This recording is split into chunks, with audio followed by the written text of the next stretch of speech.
अल्लामा याफई ने रौजुर रियाहीन के अंदर एक किस्सा लिखा है। एक नौजवान था जिसका नाम था मुगीरा। क्या नाम था?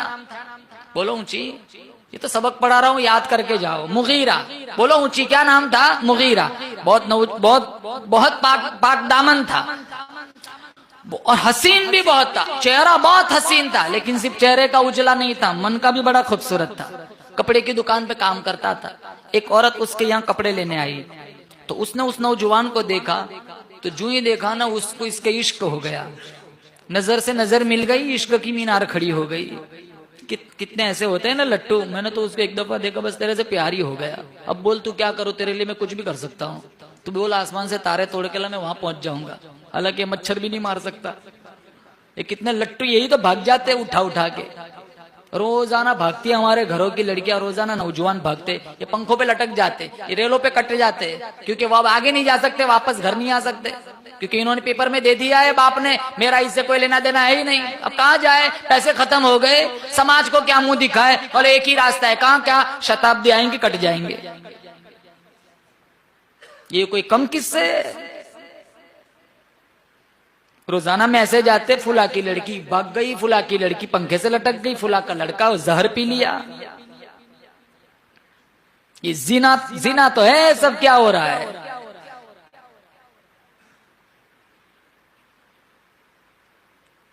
ये भाग के कहीं चिल्ले की जमात में थोड़े ही जाते हैं।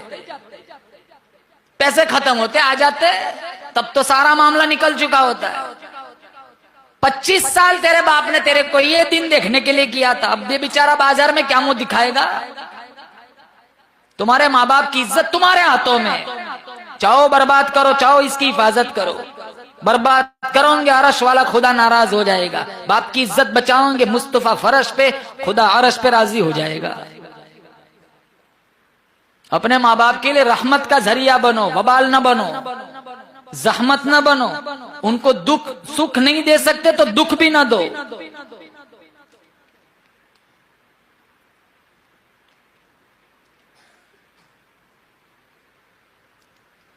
तो वो बहुत खूबसूरत था। वो लड़की, वो औरत आई, उसने उस लड़के को देखा, उसको इश्क हो गया।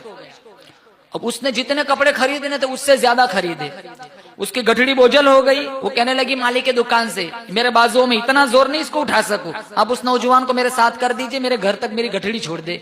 इसकी नीयत में फसाद था। मालिक के दुकान को पता न चला, इसने इस नौजवान को इसके साथ कर दिया। वो घर गई, सारे दरवाजे बंद कर दिए, हयासोस लिबास भी फेंक दिया, और उस नौजवान को दावत जिना दी। वो सिर्फ चेहरे का उजला नहीं था, मन का भी बड़ा खूबसूरत था। उसने कहा इन्नी अखाफ अल्लाह, मुझे मेरे रब का खौफ आता है। उसने अपनी ख्वाहिश पूरी कराने की बड़ी कोशिश की, लेकिन वो हर वक्त बचता रहा।